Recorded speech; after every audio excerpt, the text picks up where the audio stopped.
Bonjour, c'est Ursule encore. On est le 12 janvier 2023. Alors, je viens sonner la trompette aujourd'hui encore et je viens proclamer le retour de notre Seigneur Jésus-Christ. Soyons tous bénis. Amen. Soyons remplis de sa joie. Alors, il se fait un peu tard, mais je vais rendre grâce à Dieu du fait qu'il me donne de pouvoir venir. Alléluia. Alors, les séducteurs, les séductions de l'iniquité pour ceux qui périssent. Les séductions de l'iniquité pour ceux qui périssent. On va lire 2 Thessaloniciens 2, Amen, et la partie qu'on va étudier. Et après cela, on va s'arrêter sur un mot-clé qui est séduction. Amen.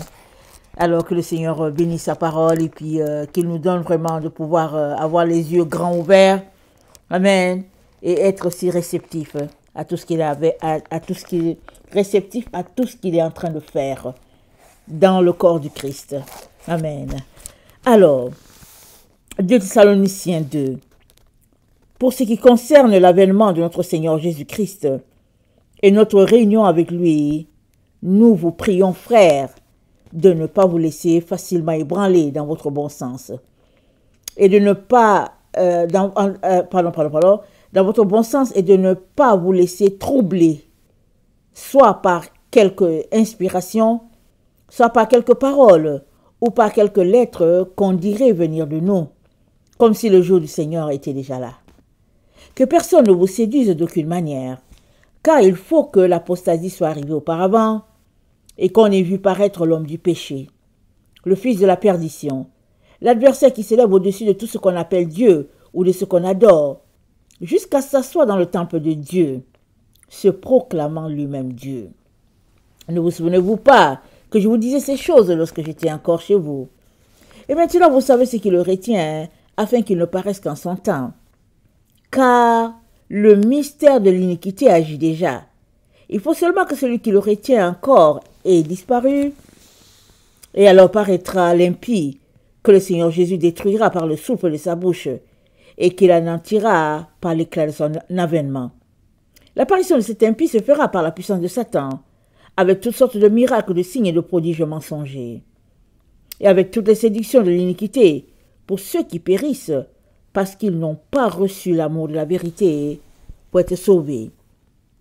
Aussi Dieu leur envoie une puissance d'égarement pour qu'ils croient aux mensonges,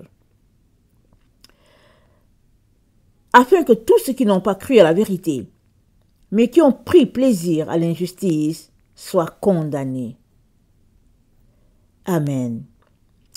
Le verset 9. L'apparition de cet impie se fera par la puissance de Satan, avec toutes sortes de miracles, de signes et de prodiges mensongers, et avec toutes les séductions de l'iniquité pour ceux qui périssent,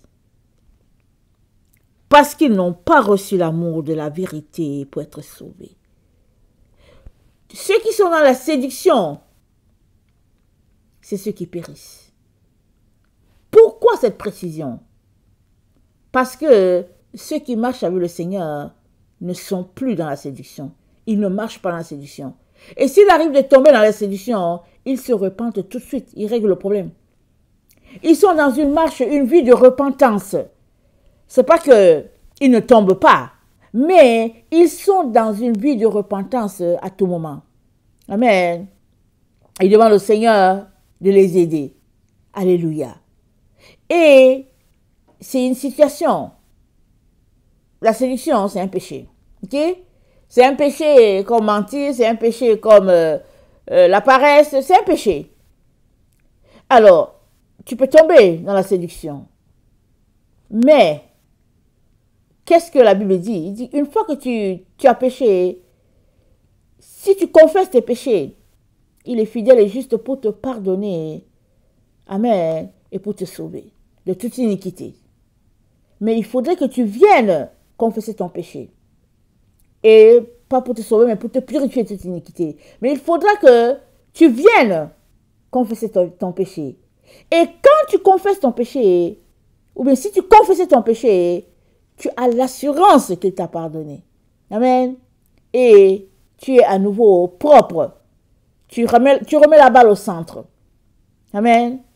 Celui qui marche avec le Seigneur, il ne pratique pas le péché. Le péché ne fait pas partie de sa pratique. Amen. Le péché ne fait pas partie des choses qu'il conjugue à tous les jours. Mais s'il arrive qu'il tombe, il se relève. Amen. Il se relève, il vient devant Dieu. Alors, la séduction donc, la séduction de l'iniquité pour ceux qui périssent parce qu'ils n'ont pas reçu l'amour de la vérité pour être sauvés. Alors, séduction. Séduction, c'est l'action de charmer quelqu'un par un pouvoir irrésistible. C'est le fait d'utiliser la magie, la sorcellerie, un type de magnétisme pour attirer les autres. Vous savez que l'aimant, n'est-ce pas? L'aimant, quand il y a un matériel à côté, si c'est, je ne sais pas comment le dire, hein, quand ce que tu tiens, la chose aimantée que tu tiens, si c'est un peu lourd, ça va attirer tout ce qui est léger, mais qui est aussi en métal. Par exemple, ça va attirer l'argent, les pièces de 25 sous, ça va attirer tout ce qui est là, qui est léger, qui est moins lourd que ce que tu tiens en main. Alors, allez, il y a ce type de magnétisme-là. Et Paul nous dit, la puissance qui va animer le temps de la fin sera une puissance portée vers les choses sataniques. La magie, la sorcellerie, les téraphins, toutes ces choses-là que Dieu a dit à Israël qu'on ne te voit pas faire ces choses-là. Excusez le bruit, hein. Avec les jeunes, il y avait un bruit, et donc voilà, je m'excuse pour cela. Alors, donc, les temps dans lesquels nous sommes, c'est les temps annoncés selon lesquels les gens seront portés vers la pratique de la magie, de la sorcellerie, des choses ténébreuses. Dieu a dit à Israël dans Deutéronome 18, au verset 10, il a dit, attendez, je pense que je vais lire un peu plus tôt. Deutéronome 18, Dieu a dit à Israël, c'est écrit, la divination et la magie. Le verset 9, lorsque tu seras entré dans le pays que l'Éternel ton Dieu te donne, tu n'apprendras point à imiter les abominations de ces nations-là. Qu'on ne trouve chez toi personne qui fasse passer son fils ou sa fille par le feu. Personne qui exerce le métier de devin, d'astrologue, d'augure, de magicien, d'enchanteur. Personne qui consulte ceux qui évoquent les esprits ou disent la bonne aventure. Personne qui interroge les morts. Car quiconque fait ces choses est en abomination à l'Éternel. Et c'est à cause de ces abominations que l'Éternel, ton Dieu, va chasser ces nations devant toi. Tu seras entièrement à l'Éternel, ton Dieu, car ces nations que tu chasseras écoutent les astrologues et les devins. Mais à toi, l'Éternel, ton Dieu, ne le permet pas. À toi, l'Éternel, ton Dieu, ne le permet pas. Ok, d'accord. Disons que tu n'écoutes pas les astrologues, tu ne lis pas dans les boules, ces choses-là. D'accord que tu ne les fais pas. Mais qui est-ce que tu écoutes à tous les jours? Passes-tu ton temps à regarder ces stars-là, les sportifs-là, qui gagnent je ne sais pas combien de milliards ou bien de millions, ils passent leur temps à jouer, et puis tu les regardes? Malheureusement, je vais te décevoir. La plupart sont portés vers les choses de magie. La plupart ont un pacte avec Satan. La plupart. Et quand tu les regardes se mouvoir, c'est le démon que tu regardes. Il faut que je te dise la vérité. Moi, un jour, j'étais tellement troublée, n'est-ce pas, par quelque chose qui était arrivé. Je ne vais pas rappeler le truc. Et j'ai dit au Seigneur, mais pourquoi c'est arrivé? Moi, c'est bouleversant. Le Seigneur m'a dit, attends, je vais t'ouvrir les yeux. Alors, il m'a montré la personne en train de jouer sur le terrain. Pendant que la personne était en train de jouer, ce n'est pas la personne qui jouait. La personne avait le ballon, mais ce n'était pas elle qui avait le ballon. C'était un démon qui avait le ballon. J'ai encore la scène en plein face. J'en revenais pas. J'étais choquée. Le Seigneur m'a dit, c'est lui-même qui a cherché. Et le Seigneur m'a dit, il était dans une période de sa vie où il se posait des questions. Il réfléchissait.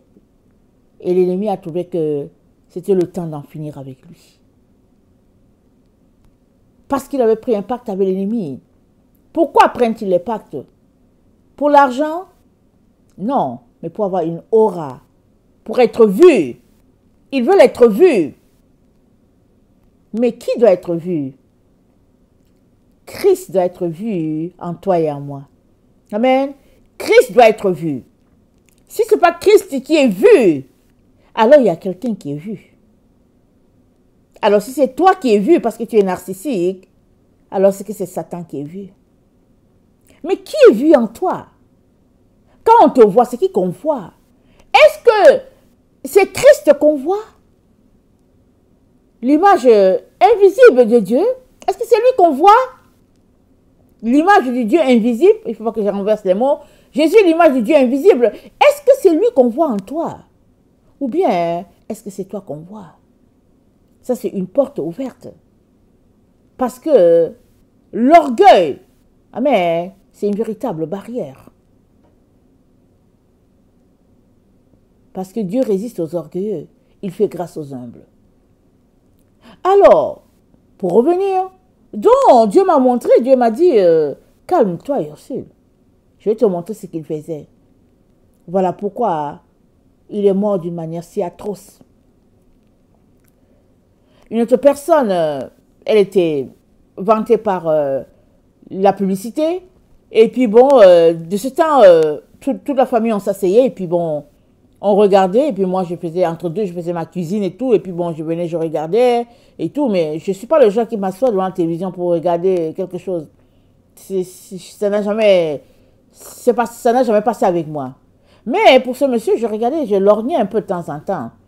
Alors, longtemps après, bien longtemps après, peut-être 2-3 ans, hein, je fais un rêve et puis je vois le monsieur. Je le vois une fois, je le vois 2 fois. Et puis, je sors du rêve parce que je fais 2 rêves le même jour avec le monsieur. J'ai dit, mais moi, je ne comprends pas pourquoi tu me montres ça. Le gars, le Seigneur me dit, il faut que tu ailles prier pour enlever l'esprit de ce gars-là sur toi et puis sur la maison. Je dis, comment ça? Le Seigneur me dit, parce que le gars, il est franc-maçon. Je dis, quoi? Il dit, oui, il est franc-maçon. Et parce qu'il jouait, et que pardon, et que la famille regardait, alors il faut que tu ailles briser la présence, l'esprit de ce monsieur-là sur la maison. Amen. Et j'ai des jeunes, n'est-ce pas? Amen, j'ai des jeunes. Et je ne manque pas de leur parler. Je ne manque pas de leur dire, qui est-ce que vous regardez? C'est mieux de ne regarder personne que de regarder ces gens-là. Parce que si Dieu ne te révèle pas qui est cette personne et ce qu'elle pratique, tu ne sauras pas, tu vas te mettre à regarder en disant que, oh non, mais il est extraordinaire quand il joue, il fait des prouesses. Mais au fait, ce n'est pas le gars que tu regardes. Tu regardes le démon avec qui le gars a pris un pacte. Et tu es dans la séduction. Tu es dans l'illusion. Alors Dieu a dit à Israël qu'on ne trouve chez toi personne qui fasse ces choses-là. Alors, tu peux être de ceux-là qui ne les pratiquent pas directement, mais indirectement. Et tu es en train de pratiquer les téraphins, les augures, la magie, la sorcellerie, et tu es en train de le faire. 1 Samuel 15, le verset 23. Pardon, le verset 22. Samuel dit, l'Éternel trouve-t-il du plaisir dans les holocaustes et les sacrifices comme dans l'obéissance à la voix de l'Éternel? Voici, l'obéissance vaut mieux que les sacrifices, et l'observation de sa parole vaut mieux que la graisse des béliers. car la désobéissance est aussi coupable que la divination. La désobéissance est aussi coupable que la divination. Et la résistance ne l'est pas moins que l'idolâtrie. Et les téraphins, puisque tu as rejeté la parole de l'Éternel, il te rejette aujourd'hui comme roi. Alors, la désobéissance est aussi coupable que la divination. C'est grave. C'est grave. As-tu une seule fois désobéi au Seigneur? Sache que tu as pratiqué la divination. Si tu ne t'es pas repenti, si tu n'as pas réglé le problème avec Dieu, alors tu viens d'ouvrir sur ta vie la porte à la divination. Je te dis pourquoi. Les anges, amen, se sont rebellés contre Dieu. Donc Dieu les a fait sortir, n'est-ce pas, de sa présence. Et ils se sont divisés en deux groupes. Il y a un groupe qui a suivi Satan, et un autre groupe qui était mécontent de Satan, et puis ils ont pris leur direction, et puis ils sont venus connaître les filles sur la terre. Alors, amen. Donc ils se sont divisés. Mais toujours est-il qu'ils étaient en rébellion contre Dieu. Ils ont désobéi à ce que Dieu leur a dit de faire. De toute la création, ceux qui ont la volonté, c'est eux qui ont décidé de désobéir. Les arbres, les animaux, tout ça, ils font ce que Dieu leur a demandé de faire. C'est ça, ils sont là, sur la terre, faisant ce qu'on leur a demandé de faire. Les étoiles, les astres, tout ça, ils parcourent leur test, comme on dit. Leur tâche, voilà, leur tâche. Mais les humains et les anges se sont égarés d'abord, et ils sont venus égarer les humains. Ils sont venus apprendre aux humains la magie, la sorcellerie, la divination, le fait de pratiquer les avortements. Tout ça, c'est les anges déchus. Donc, la désobéissance est aussi coupable que la divination. S'ils n'avaient pas désobéi, ils ne seraient pas arrivés sur la terre pour apprendre aux humains à désobéir.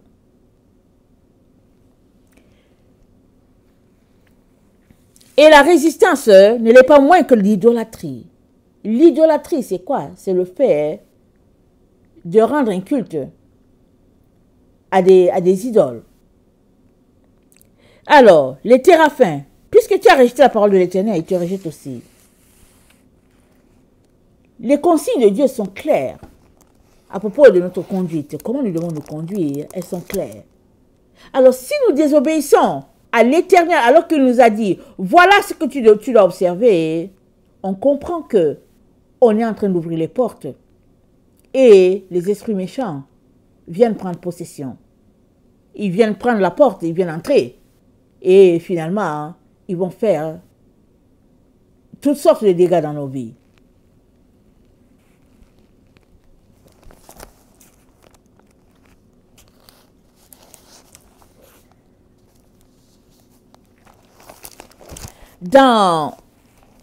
Excusez-moi.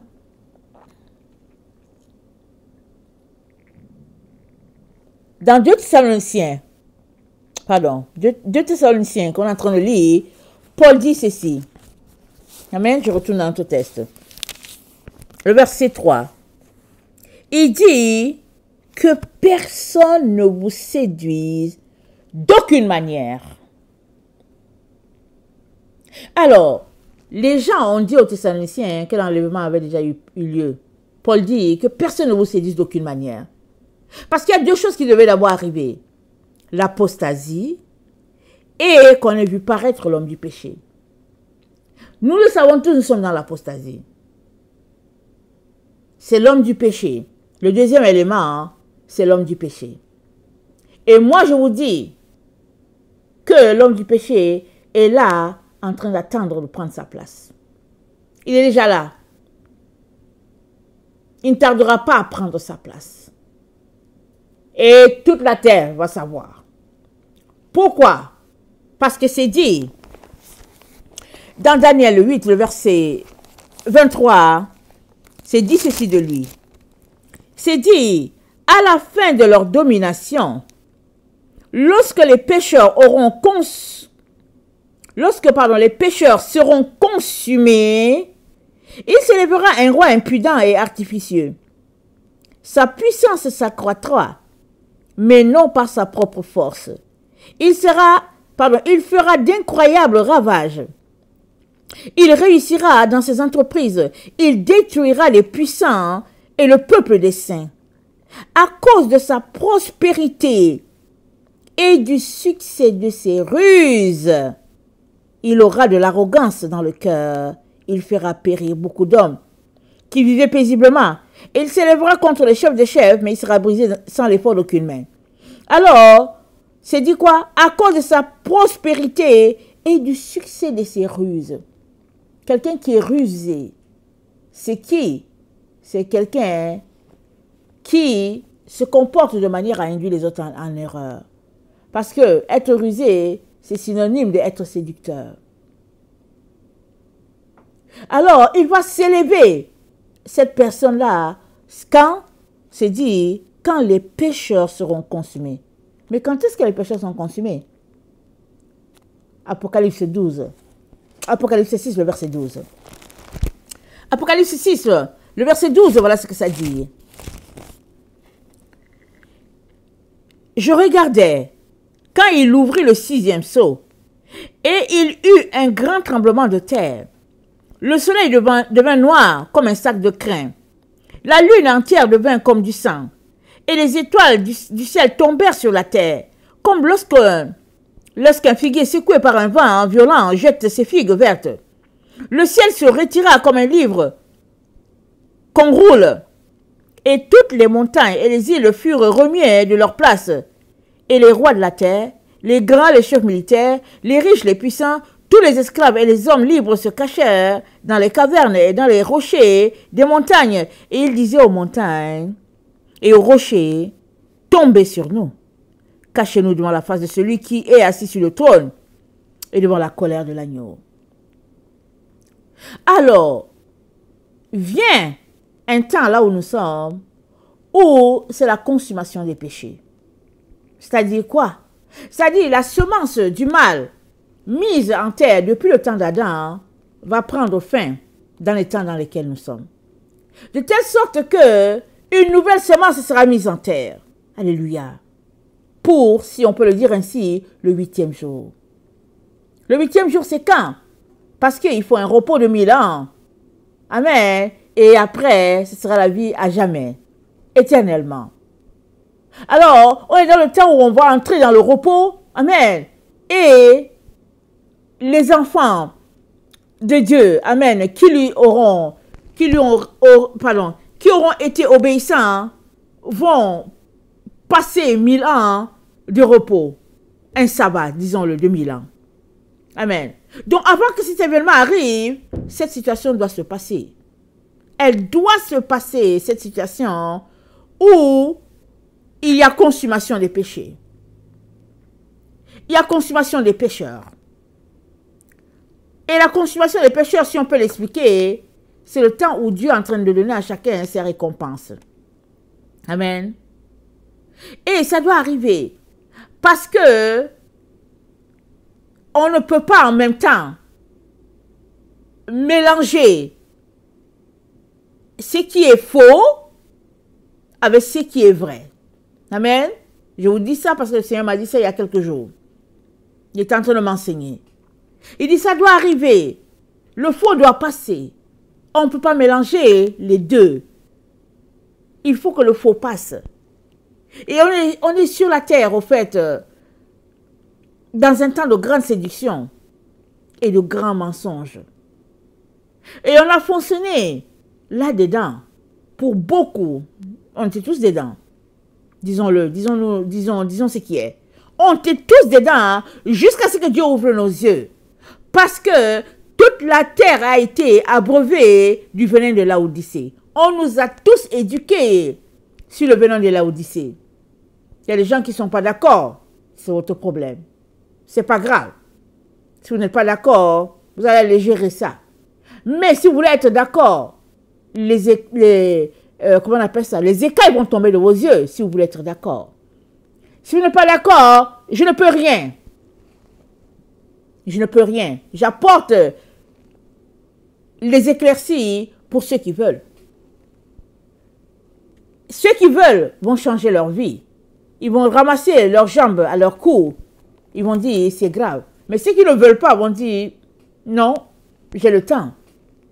Et Paul a dit que personne ne vous séduise d'aucune manière.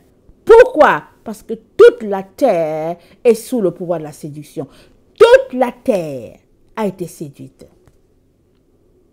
Ceux qui ne sont plus dans le filet de la séduction, ce sont ceux qui ont enlevé leurs pieds et qui ont couru au pied de la croix pour dire, Seigneur, sauve-nous. Seigneur, j'ai péché. Seigneur, viens à mon secours.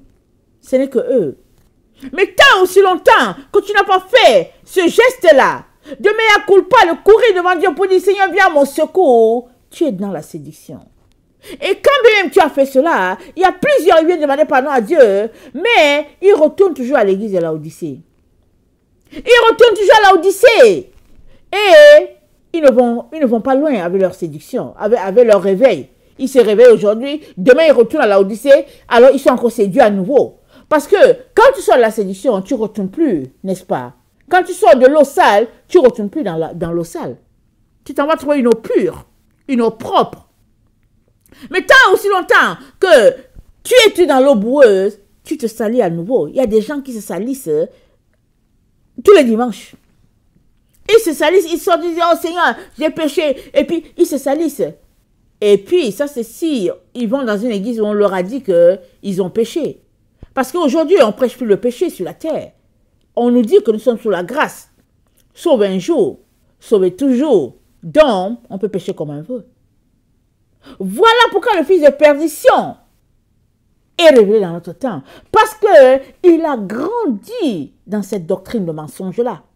Cette doctrine qui est répandue sur toute la terre, abreuvant tout le monde, abreuvant tout un chacun. Tous ceux qui disent qu'ils sont à Jésus, ils sont abreuvés par cette doctrine-là de mensonge. Et comme je l'ai dit, sauf si tu vois la misère de ta vie et tu cours à Dieu et il va t'aider. Sinon, tu es dedans, dans la séduction, mais tu ne sais pas que tu es séduit. Et si par hasard tu penses que ton église est la meilleure, alors c'est encore grave. Tu es dedans, à plein, complètement noyé, incapable de sortir de là, parce que tu crois que tu es à l'endroit où c'est la meilleure, c'est la crème des crèmes. Vous savez, on commence à se poser des questions sur soi quand on commence à se remettre en question. Tant que tu ne te remets pas en question, tant que tu ne remets pas ce que tu as en question, tu vas rester dedans, dans le leurre de croire que tu as toute la vérité et que tu as tout. Jusqu'au jour où tu commences à te poser des questions sur toi-même, jusqu'au jour où tu viens, tu regardes ta misère et que tu poses des questions, tu dis au Seigneur au secours. À partir de là, les écailles vont commencer à tomber et tu vas voir dans quelle misère tu étais, la misère la plus totale. Et tu vas voir que tu es malheureux, malheureuse. Et tu vas crier à Dieu. Sinon, tu seras dans l'engrenage du mensonge, perpétué sur la terre, pris comme vérité. Alors, Paul nous dit que personne ne nous séduise d'aucune manière. D'aucune manière. Parce que, une fois que tu es séduit, c'est fini. Tu es emporté loin de la vérité. Et quand les disciples ont demandé à Jésus-Christ, mais quand est-ce que ça va arriver, cette fin de temps? Dans Matthieu 5, le verset 4, Jésus-Christ leur a dit, prenez garde que personne ne vous séduise. On va lire cela. Matthieu 5, le verset 4. Alors,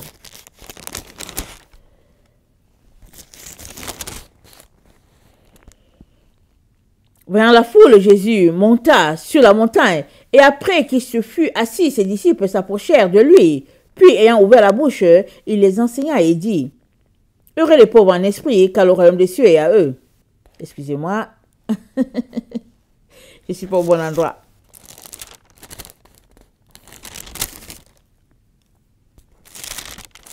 Matthieu 24. Je suis désolée. Matthieu 24. Le verset 3. Il s'assit sur la montagne des Oliviers. Et les disciples vinrent en particulier lui faire cette question. Dis-nous, quand cela arrivera-t-il? Et quel sera le signe de ton avènement et de la fin du monde? Jésus leur répondit, prenez garde que personne ne vous séduise. Car plusieurs viendront sous mon nom, disant, c'est moi qui suis le Christ. Et ils séduiront beaucoup de gens. Ils séduiront beaucoup de gens. Je l'ai souvent dit, vous le savez, ouvrez juste Internet. Vous allez voir les pasteurs menteurs de la terre. Ils disent que oui, ils ont guéri, alors qu'ils ont juste donné des démons aux gens qui sont allés vers eux. Pourquoi? Parce qu'ils sont allés prendre leur puissance dans la mer, ils sont allés les prendre chez les marabouts, chez les gens qui lisent dans les boules, ils ont fait des sacrifices, des pactes avec les démons, et de là, ils sont sortis, ils sont venus créer des églises pour prendre les biens des gens et après, pour les livrer à Satan. Il y a plein de pasteurs ici sur la terre qui vendent de l'eau. Ce n'est pas l'eau bénite de l'église catholique. Moi, je ne sais pas ce qui se passe là-bas. Mais il y a plein de pasteurs qui sont les pasteurs prophètes et tout, qui vendent de l'eau, qui disent aux gens, achète ce taux-là, et puis va chez toi, et puis voilà, tu seras guéri. Et les agents de Satan, ils ont pris leur eau dans la mer, et puis les gens naïfs achètent ces bouteilles-là. Pendant qu'ils achètent ces bouteilles-là, ils envoient l'eau dans leur maison, et ils ont envoyé quoi? Une partie de la mer dans leur maison. Et pendant qu'ils achètent ces bouteilles-là, qu'est-ce qu'ils font? Ils vendent leur âme. Et puis, ils apportent, ils déposent. Ils sont en train de dire qu'ils appartiennent à Satan, hein, mais ils sont dans l'engrenage. Surtout, ne viens pas leur dire qu'ils sont dans l'erreur. Ils vont se mettre à discuter. Voilà ce qui se passe sur la terre. Et aux yeux de tous. Les gens ne se cachent plus. Il fut un temps où les gens se cachaient pour faire ces choses-là. Les gens ne se cachent plus. Et Jésus-Christ dit à ses disciples, il dit, prenez garde que personne ne vous séduise. Que personne ne te séduise. Prends garde. Parce qu'une fois qu'une personne t'a séduit, il t'a égaré. Et voilà pourquoi Dieu a dit, maudit soit l'homme qui se confie en l'homme. C'est pas que c'est Dieu qui te maudit, non. Il est en train de te dire que si c'est dans l'homme que tu prends ton appui, alors la malédiction va peser sur toi. Parce que cet homme-là peut t'égarer. Et tu vas le suivre tout bonnement. Parce que tu vas te dire, c'est mon ami, c'est mon pasteur, c'est ma femme, c'est mon frère. C'est-à-dire que tu vas juste aller en direction opposée à celle de Dieu. Il dit que personne ne vous séduise. Et Paul a dit, ne soyez séduits d'aucune manière. Et l'apôtre Jacques, dans Jacques 1, il dit ceci. Dans Jacques 1. Amen.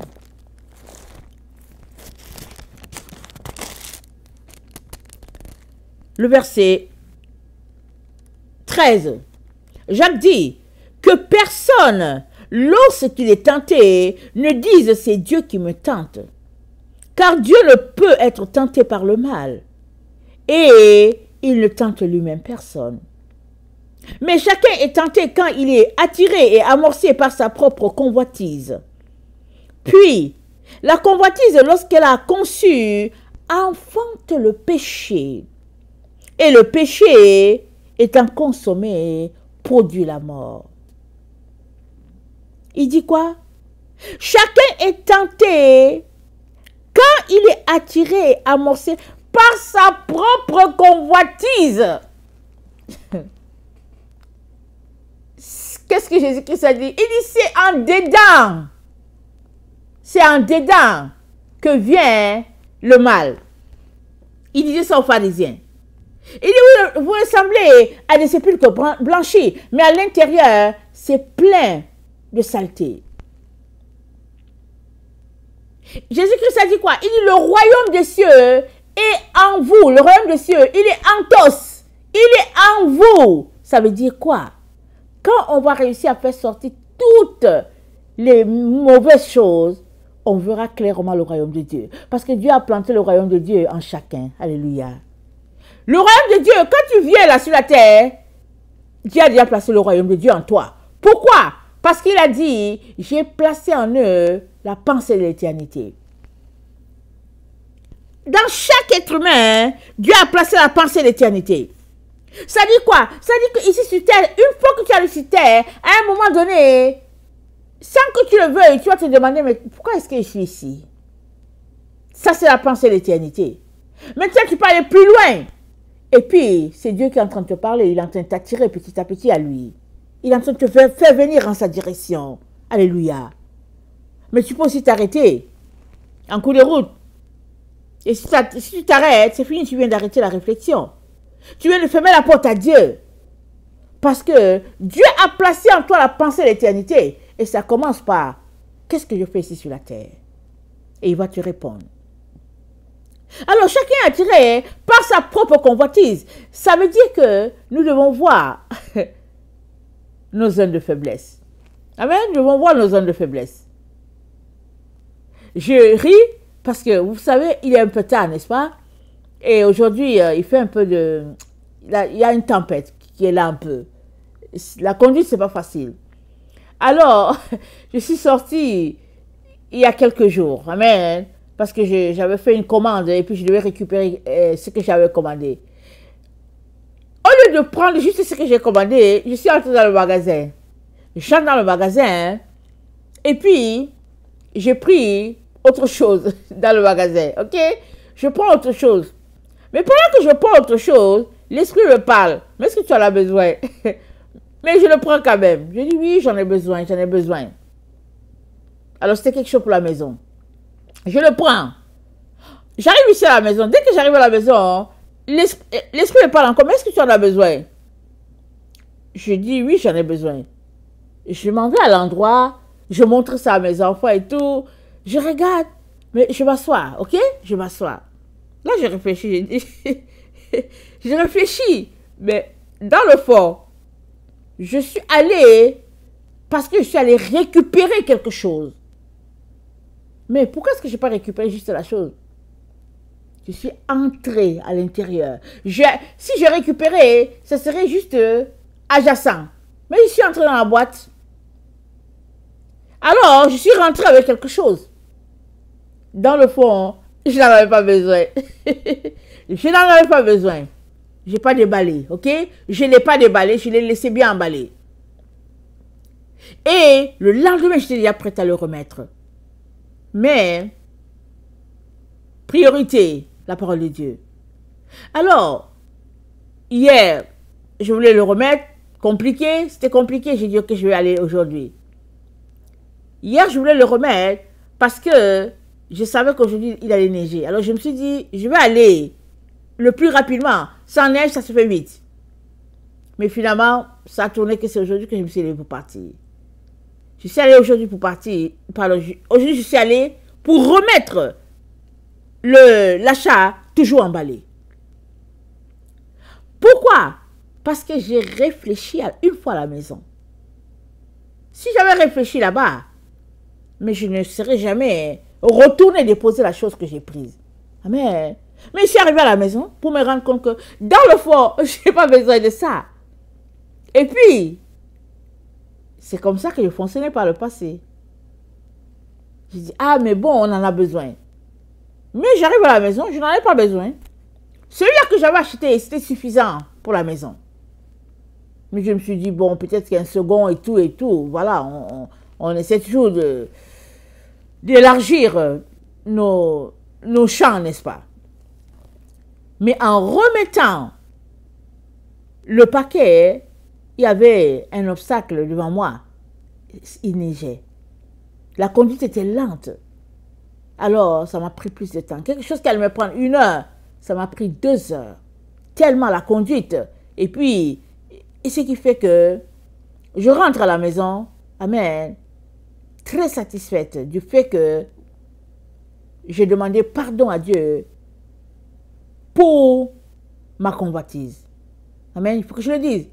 J'ai demandé pardon parce que Jacques dit quoi? Chacun est amorcé par sa propre convoitise. Donc moi je trouvais que c'était beau. C'était pas pour moi, c'était pour la maison. Amen. Je dis ben on en aura on en aura en quantité. Si bien que on n'a pas besoin d'attendre de finir avec ça et on va le laver et après on va utiliser l'autre. Mais on en aura. On va utiliser ceci, on va utiliser cela à la fois et puis bon voilà. Mais c'était juste la convoitise. C'était juste un excès. Ce serait en trop. Ce serait du superflu. Et cet exemple, je le prends parce que ça tombe en plein. Alors, j'avais le choix de dire, ok, de toutes les manières, c'est déjà acheté. Je ne retourne pas. Ou bien de dire, oh non, non, non, non, je n'en ai pas besoin. Et puis, je ne reste pas, je ne retourne pas dans ce que j'ai déjà, comment on appelle ça, j'ai déjà gagné. Donc, j'ai ramené le paquet.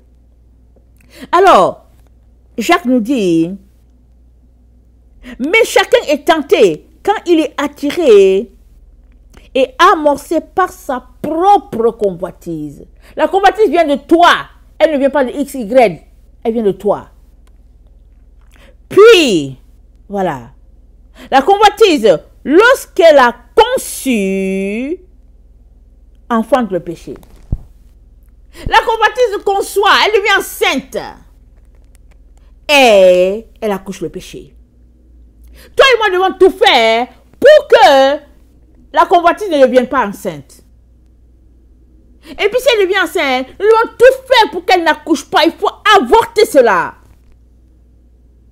Ici, on a le droit d'avorter. Amen. On a le droit d'avorter ici. Mais on n'a pas le droit d'avorter un enfant. On a le droit d'avorter toutes les choses de convoitise. Ça, c'est le chemin de l'ennemi.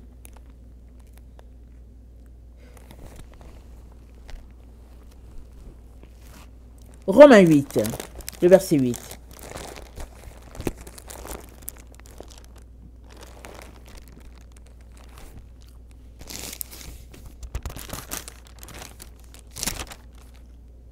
Or, ceux qui vivent selon la chair ne sauraient plaire à Dieu. Si nous vivons dirigés par nos yeux, on ne peut pas plaire à Dieu. La seule manière de plaire à Dieu, c'est de vivre selon l'esprit. Le verset 6. L'affection de la chair, c'est la mort. Tandis que l'affection de l'esprit, c'est la vie et la paix. L'affection de la chair, c'est la mort.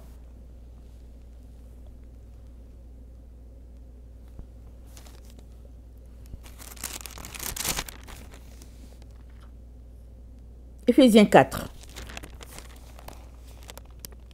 Le verset 4.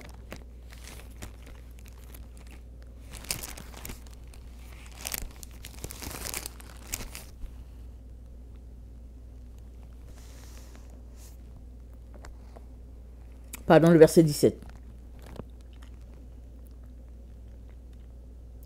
Voici donc ce que je dis, ce que je déclare dans le Seigneur, c'est que vous ne devez plus marcher comme les païens qui marchent selon la vanité de leurs pensées. Ils ont l'intelligence obscurcie, ils sont étrangers à la vie de Dieu, à cause de l'ignorance qui est en eux, à cause de l'endurcissement de leur cœur, ayant perdu tout sentiment, ils se sont livrés à la dissolution pour commettre toute espèce d'impureté, joindre à la cupidité, mais vous, ce n'est pas ainsi que vous avez appris Christ. Si du moins, vous l'avez entendu. Et si conformément à la vérité qui est en vous, c'est en lui que vous avez appris, c'est en lui que vous avez été instruits à vous dépouiller. Eu égard à votre vie passée et du vieil homme qui se corrompt par les convoitises trompeuses. Nous avons été enseignés par Paul, par notre Seigneur Jésus, à nous dépouiller. On doit se dépouiller, on ne doit pas ajouter. On ne doit pas ajouter. Alors, j'avais un besoin. J'ai fait la commande en ligne. J'ai pris ce qui était important, ce que je voulais. C'était tout. J'aime beaucoup les commandes en ligne. C'est tout ce que j'ai besoin et puis je prends ma chose et puis je suis partie. Mais je suis entrée dans le magasin. Je suis entrée. J'ai dit, bon, ok, moi je ne vais plus au magasin depuis longtemps. J'ai dit, mais on va jeter un coup d'œil. Je suis entrée. Mais je suis sortie, il y avait autre chose. Je suis sortie avec autre chose. Parce que là-bas, j'ai regardé, j'ai dit, mais oui, on en aura besoin parce que. Mais non, on n'en avait pas besoin. C'était du superflu. Alors, il dit, vous avez appris, vous avez été enseigné à vous dépouiller. Jésus-Christ a dit aux Israélites, il a dit, si on vous force à faire je ne sais pas si c'est 10 km, faites-en 20.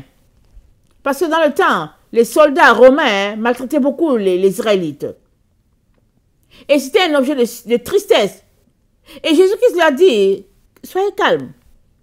Si le soldat vous force à faire 5 km, faites-en 10. Question de dire, dépouillez-vous. Laissez aller toutes ces choses-là. Acceptez la souffrance. Acceptez ce par quoi on vous fait passer. Alors, se dépouiller, c'est renoncer aux œuvres de la chair. Ça fait mal. Mais c'est volontaire qu'on le fait.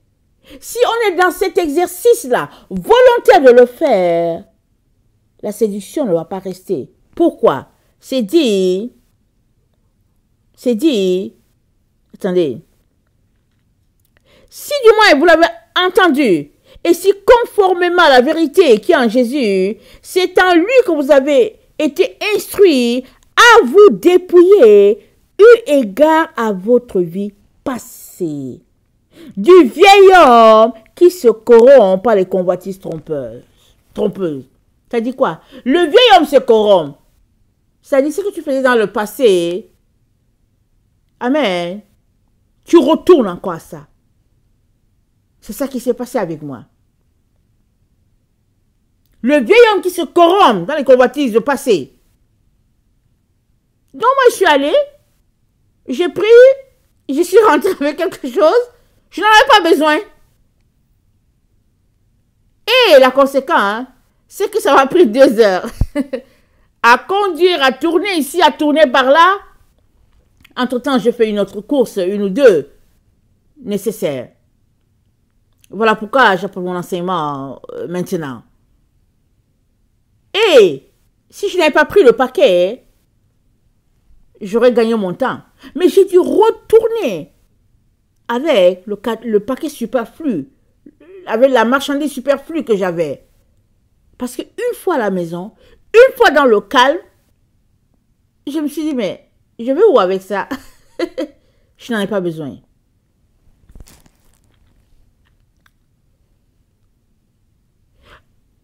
Du vieil homme qui se corrompt par les convoitises trompeuses à être renouvelé dans l'esprit de votre intelligence et à revêtir l'homme nouveau, créé selon Dieu dans une justice et une sainteté que produit la vérité. Alléluia. Être renouvelé dans l'esprit de notre intelligence. Amen. Nous devons renouveler notre intelligence à tout moment, tout le temps. Et le meilleur pédagogue, c'est notre Bible. Si tu passes ton temps à lire la Bible, à la lire, les psaumes, les proverbes, lire la Bible, toute la Bible, ton intelligence va se renouveler. Parce que tu es en contact direct avec la parole de Dieu qui transforme et tu te rends compte qu'il y a des choses que Dieu aime, il y a d'autres choses que Dieu n'aime pas. Tu ne vas pas te fatiguer à traîner avec toi les choses que Dieu n'aime pas. Et Paul dit, le verset 25, c'est pourquoi renoncez aux mensonges, que chacun de vous parle selon la vérité à son prochain. Renoncez aux mensonges. Alors, tu peux avoir renoncé aux mensonges en disant, moi je ne veux plus mentir, je ne mens pas. Ça c'est une bonne chose. Mais il y a de ces mensonges que tu ne sais pas si c'est mensonge. Comment vas-tu faire? Si tu marches selon l'Esprit de Dieu va t'avertir. Paul dit renoncer au mensonge. Alors, si tu as renoncé au mensonge, le Seigneur va t'aider. Il va dire, ne va pas dans telle direction, ce n'est pas bien pour toi.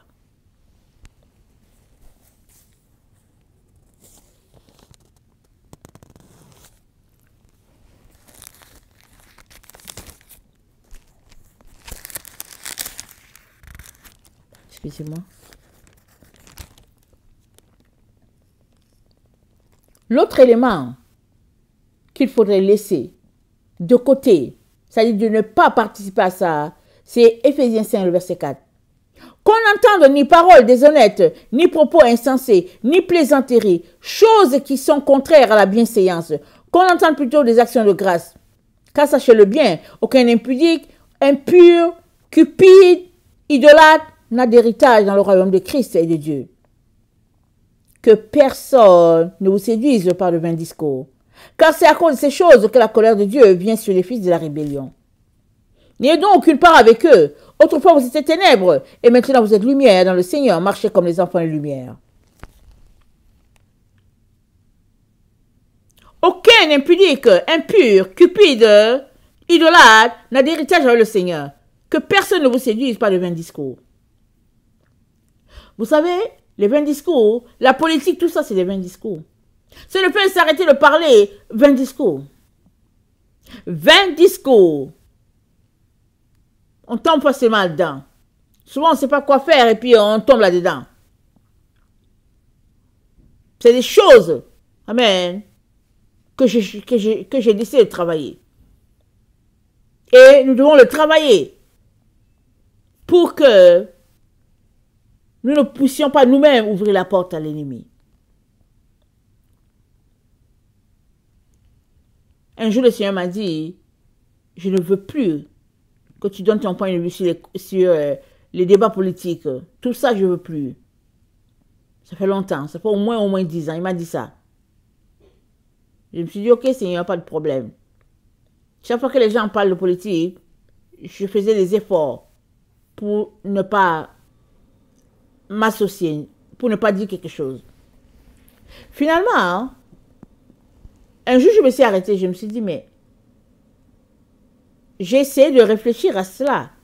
Et je me suis rendu compte que les politiciens, c'est beaucoup de vains discours. Quand ils ne sont pas encore élus, ils promettent monts et merveilles. Ils sont peut-être sincères. Mais une fois qu'ils sont élus, il y a beaucoup de ce qu'ils ont promis qui ne va jamais s'accomplir. Soit parce que c'était juste des promesses en l'air, soit parce que maintenant qu'il est à son poste, la réalité est autre chose. Mais toujours est-il que, participant au débat politique, on se retrouve facilement à mentir. On se retrouve facilement à ouvrir la porte à l'ennemi. Ce qui est mieux, c'est de fermer sa bouche et de ne rien dire. Tout un exercice, toute une volonté à exercer pour demeurer dans un état qui plaise à Dieu. Amen. Alors, si tu t'adonnes à des discours, à de vains discours, à des langages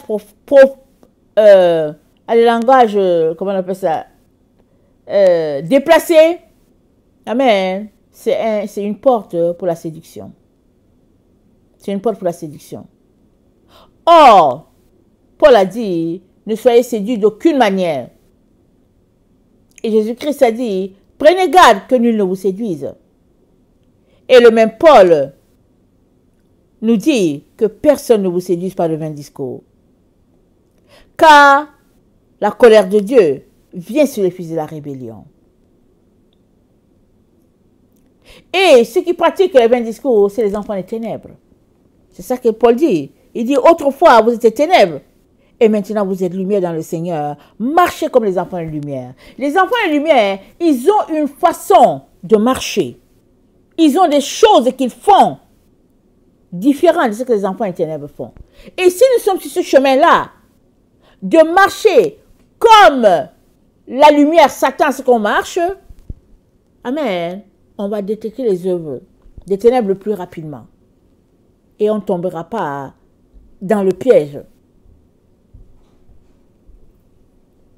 de la séduction. Alors, Paul, voulant instruire ses enfants, amen, de Thessalonique, il leur dit que personne ne vous séduise d'aucune manière. Par rapport à quoi? Par rapport au fait que l'enlèvement a déjà eu lieu, que personne ne vous séduise. Mais avant cela, avant que ça arrive, il faut qu'on ait d'abord vu l'apostasie.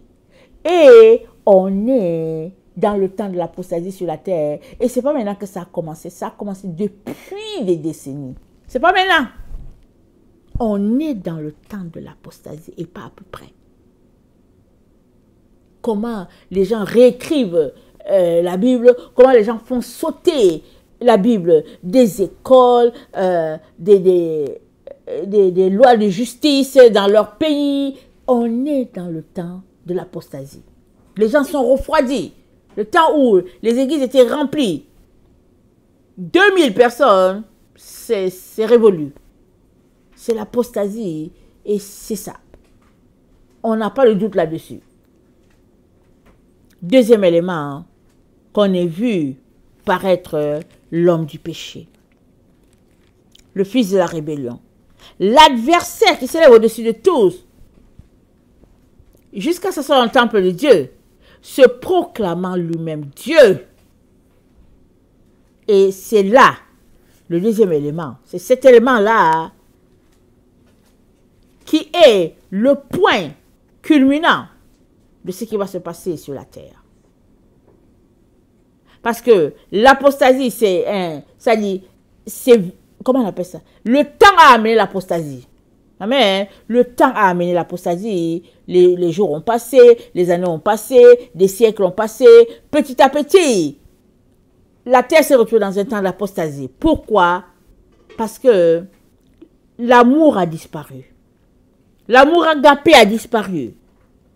Et l'apostasie a pris la place. Le refroidissement. Amen. Paul dit, aimez-vous d'un ardent amour. Alors, quand on s'aime ardemment, il n'y a pas moyen que la froideur puisse s'installer entre les frères et les sœurs. Mais quand l'amour manque, alors, l'ennemi peut entrer. Et c'est ça qui est arrivé. L'amour a manqué et l'apostasie, qui sont des ténèbres, amen, l'apostasie a pris la place. Mais il dit, ça ne va pas arriver. C'est-à-dire dans l'avènement de notre Seigneur ne va pas avoir lieu tant et aussi longtemps qu'on n'a pas vu paraître l'homme du péché, le fils de la perdition. Tant qu'on ne l'a pas vu, ça n'a pas arrivé. Et on est dans le temps où on va le voir. Officiellement, on va le voir. Parce que c'est dit, alors, il faudra que il puisse être vu officiellement. C'est sorti, c'est là, c'est dit que l'homme du péché qui doit paraître.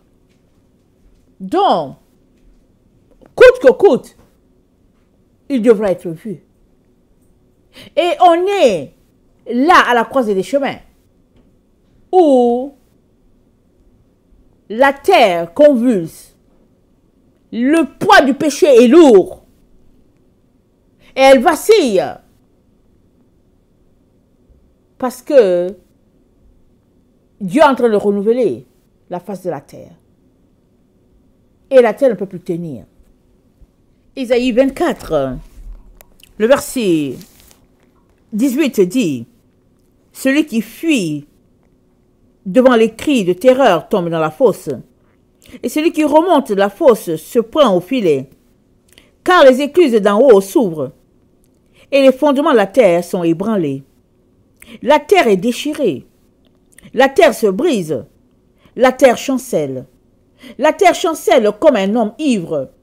Elle vacille comme une cabane. Son péché pèse sur elle. Elle tombe et ne se relèvera plus. En ce temps-là, l'Éternel châtiera dans le ciel l'armée d'en haut. Sur la terre, les rois de la terre. Ils seront assemblés captifs dans une prison. Ils seront enfermés dans les cachots. Et après un grand nombre de jours, ils seront châtiés. La lune sera couverte de honte et le soleil de confusion. Car l'Éternel des armées régnera sur la montagne de Sion et à Jérusalem resplendissant de gloire en présence de ses anciens. L'Éternel régnera sur la montagne de Sion. On est dans le temps où Dieu est en train d'assembler ses enfants. Et ils vont tous se retrouver à la montagne de Sion. Et la terre chancelle parce que le poids du péché pèse. Et ce que Paul avait dit depuis, il a dit, tant que il n'y a pas l'apostasie et qu'on n'a pas vu le monsieur, il dit, ce ne sera pas le temps. Et maintenant, on est dans le temps où tout cela, c'est déjà accompli.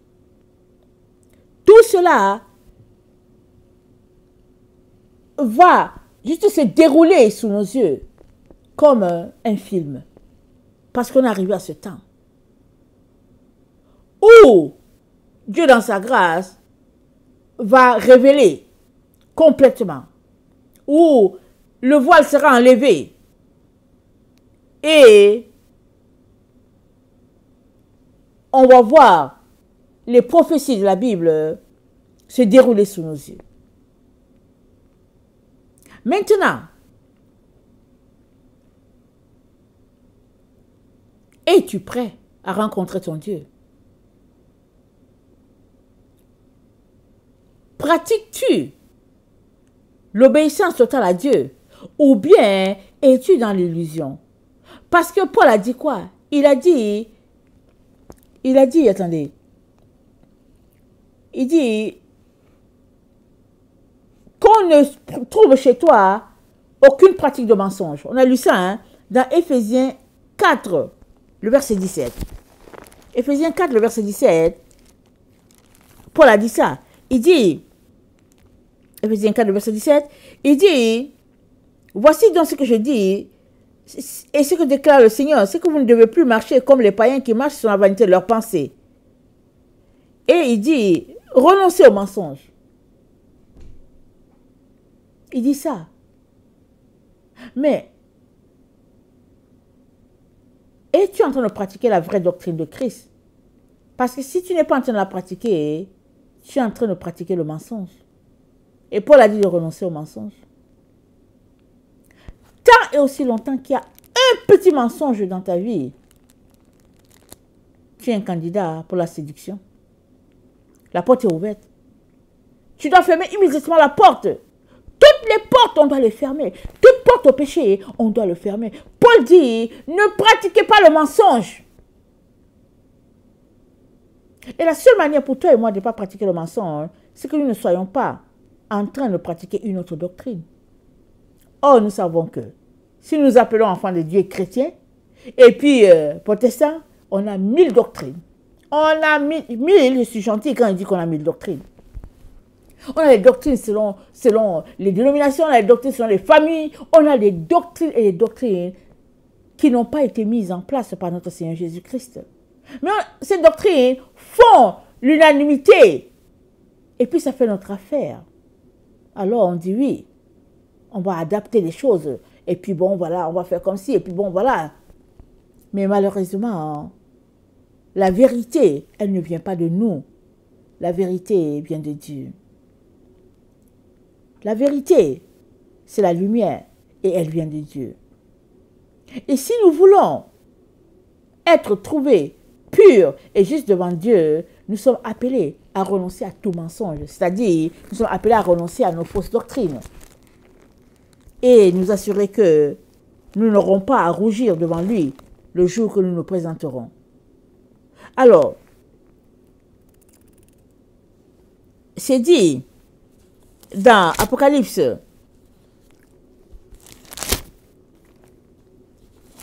excusez-moi, c'est dit dans Apocalypse, attendez, 21, le verset 7, c'est dit, celui qui vaincra héritera ces choses. Je serai son Dieu et il sera mon fils. Mais pour les lâches, les incrédules, les abominables, les meurtriers, les impudiques, les enchanteurs, les idolâtres et tous les menteurs, leur part sera dans les temps ardents le feu et le soufre, ce qui est la seconde mort. L'apostasie, elle est due à quoi? Elle est due au fait que les hommes ont abandonné la pratique de la vraie doctrine. Ils se sont mis à marcher sur des mensonges. Parce que qui dit Christ dit sa doctrine.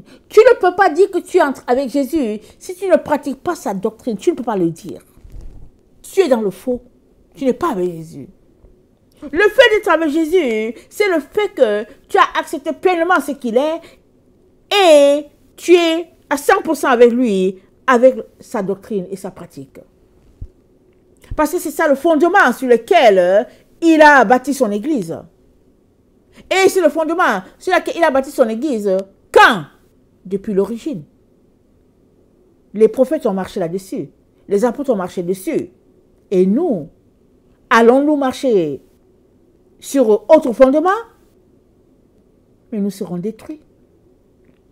La seule manière pour nous d'être comptés comme les fils du Père, c'est que nous soyons en train de pratiquer ce que les apôtres ont pratiqué, ce que les prophètes ont pratiqué, ce que Jésus-Christ lui-même a pratiqué. C'est comme ça que nous ne serons pas dans le mensonge, mais nous serons dans la vérité. Et nous devons à tout prix prendre le temps pour nous repentir devant Dieu. Je vous dis, mes chers frères, mes chères sœurs, prenons le temps. Le temps est écoulé. Nous allons voir les choses se dérouler sous nos yeux. Tant et aussi longtemps qu'on ne voit pas l'apostasie. Et en deuxième, le fils de perdition, l'avènement de notre Seigneur n'aura pas lieu. Or, tout cela, c'est déjà accompli là sous nos yeux. Ça veut dire que l'avènement du Seigneur aura lieu. C'est sur le point. Seras-tu trouvé parmi ceux qui appartiennent à Christ, ou bien seras-tu trouvé parmi ceux qui appartiennent au fils de perdition? Où seras-tu? Parce que le fils de perdition vient pour faire son travail, mais il vient pour juger tous les désobéissants. Oh oui, le fils de perdition va juger tous les désobéissants. C'est Dieu qui permet comme ça. Et Dieu lui-même va le juger. Puisque son nom, c'est l'homme du péché. Il pêche comme il veut. Il fait ce qu'il veut. Et on est la génération qui avait été éduquée sur ce slogan-là. Sauver un jour, sauver toujours. On dit que non, nous sommes sous la grâce, il n'y a pas de problème, il n'y a pas de problème, on est sauvés. Surtout ne dis pas à quelqu'un qu'il peut perdre son salut. Oh là là, tu viens de faire la plus grave faute de la terre. Et pourtant, tu ne fais que leur dire la vérité. Parce que ce n'est pas Jésus qui t'enlève le salut, mais c'est toi-même. Si tu n'es pas en train de pratiquer la doctrine de Christ, alors toi-même tu t'es retiré. Tu as donné ta vie à Jésus, c'est une bonne chose. Pendant combien de temps? Le connais-tu? Pour que tu sois là encore en train de marcher sur la fausse doctrine, répandue sur la terre. Parce que le salut, il vient des Juifs. Et la nation d'Israël, elle est en Orient. Elle n'est pas en Occident. Nous avons été montés de toutes pièces par l'esprit de l'Occident. Mais au fait, la gloire de Dieu, elle se trouve à la porte de l'Orient, Ézéchiel 43. C'est là que la gloire de Dieu va se manifester.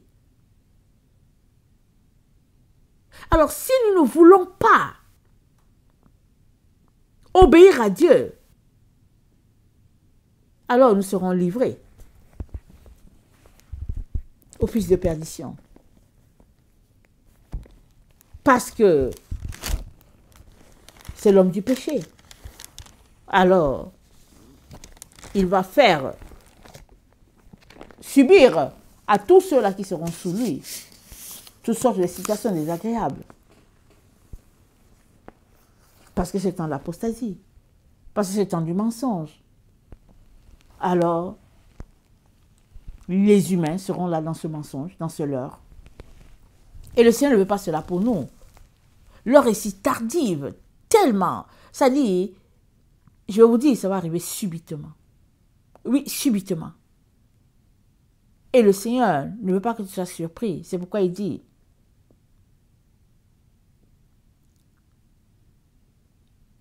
de prier et de veiller pour que tu ne puisses pas être trouvé nu quand il viendra. Parce que lui, Jésus, vient comme un voleur. Il vient comme un voleur. Alors,